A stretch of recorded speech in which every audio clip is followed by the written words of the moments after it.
G'day everyone, welcome to Animal Tales with Tim Faulkner. That's me. Today I'm talking cassowaries.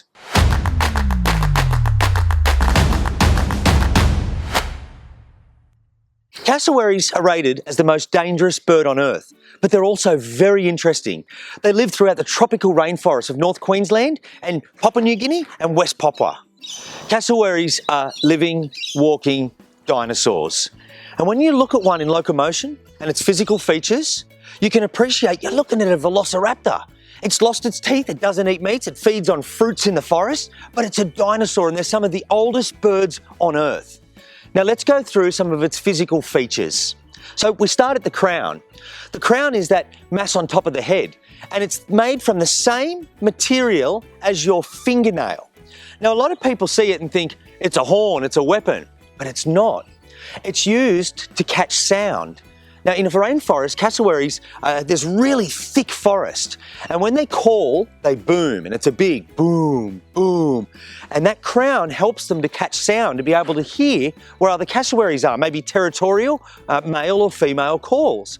Now we come down, there's some beautiful bright coloration on the head and neck, and that gets brighter when it's breeding season. So cassowaries can indicate their health.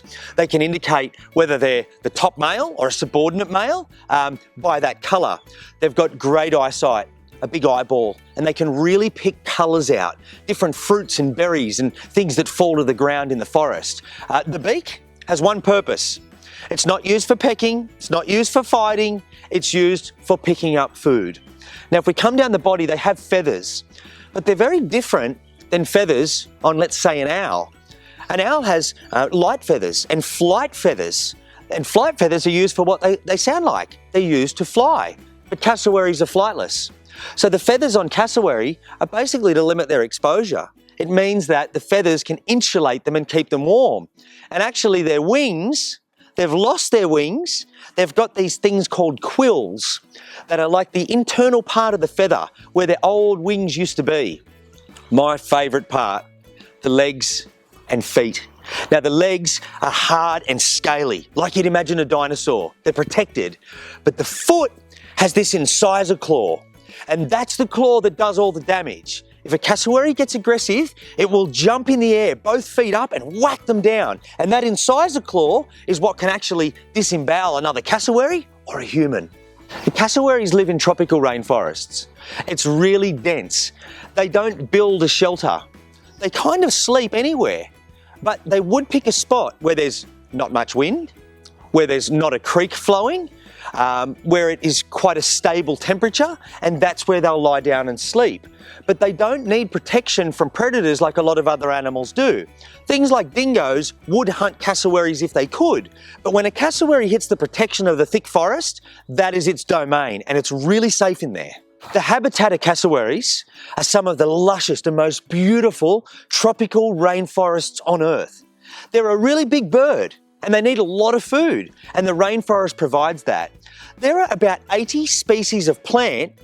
Their seeds or their fruits must be eaten by a cassowary and then pooped out so that they can germinate, and they actually grow from cassowary poo on the ground. They're really important in the forest, cassowaries are, because of that role. Now, they eat a seed, it goes through their belly, the fruit comes off and that's what digests, but the seed comes out ready to grow into a plant. Now, in the forest, it's so lush that it's always fruiting and it's always providing fruits. The cassowaries need the right fruits, and they're the ones that fall from the forest canopy. They might be knocked down by a tree kangaroo or a bird, even half eaten, but they hit the ground and that's where the cassowaries eat them. Cassowaries are known to be solitary. This means they tend to be alone most of the time. Now a male will have a territory, and so will females, and the female territories will overlap the males. But they're pretty solitary. When they do encounter each other in the wild, there's a bit of an uneasy truce, unless it's breeding season. And let's talk about breeding. It's really interesting. Females, all they have to do with the chicks is they meet up with the male, they like each other, they mate, and the female lays an egg. And then she goes off and lays an egg in another male's nest and another male's nest, and she might have 5 or 7 different males in an area, and she lays eggs in each of their nests. They do that because for her, representing her genetics, is really important.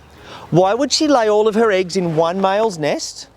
And everything is riding on that nest. And if the nest fails, if it gets flooded or it gets eaten, or the chicks don't survive, the female's lost that chance. So to spread her genetics, she lays in different nests. And that means she's hedged her bets, which means that there are so many males that someone will successfully rear her young. But the female doesn't stay around. And the male incubates the eggs. So once he has 4 or 5 eggs under him, he sits on them, just like we know birds do. And he incubates those eggs. His body keeps them warm on the ground. And when the eggs hatch into little chicks and they're brown and got stripes all over them, when they hatch, Dad is their life support system. He keeps them safe. He takes them through the forest and not only feeds them, but he teaches them what to eat. There are so many poisonous plants and fruits in the forest. If a cassowary chick eats the wrong one, just once, it could be dead. So Dad is their protector and guardian. The cassowaries live in tropical rainforests. Do they drink? Sure they do, a lot. The fruits that they eat have a high moisture content, so they do get fluid from their food. However, cassowaries regularly drink, and when they do that, they drop their head down and they scoop with their bottom bill. And they scoop that water up and swallow it whole. The cassowaries are one of the oldest birds on Earth, but they're endangered. In Australia, there are only 1,000 pairs of cassowaries, 2,000 cassowaries in total. It's a really small number. Now they face threats from domestic dog attack, being run over by cars because people are going too fast, and habitat destruction. They've lost their forest. And the last one is fragmentation. Now fragmentation is a word that I'll explain. Forests used to be whole. There were no breaks in them. But now we've got roads and suburbs and things that have fragmented the forest. So the forest is stretched out. And what do you think that means for a cassowary that has to get from one forest to the other?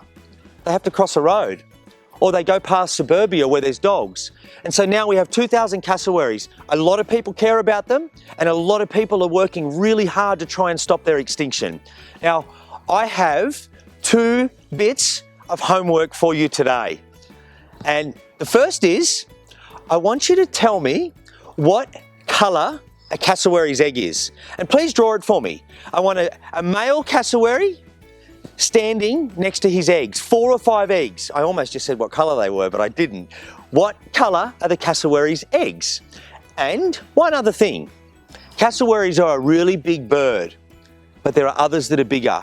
Can you tell me the largest 3 birds on Earth? And because you're so clever, I better qualify that. I mean the largest and the heaviest in their weight, okay? Who weighs the heaviest? Because some birds are taller than a cassowary, but they've got tiny little legs and a really small body, and they're not as big as a cassowary. So I want to know the biggest 3 birds on Earth. Over and out. Good luck with your homework. Thanks everyone for watching. See you next time.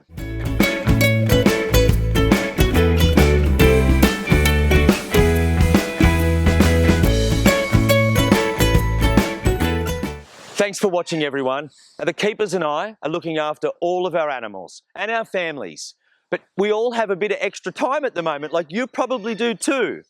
So this is a great distraction for us, and hopefully you. Now, if you like what you've seen or want to show me your homework, just put it into the comments. This is what I do, connecting people with nature, and that can't stop. I'll see you next time.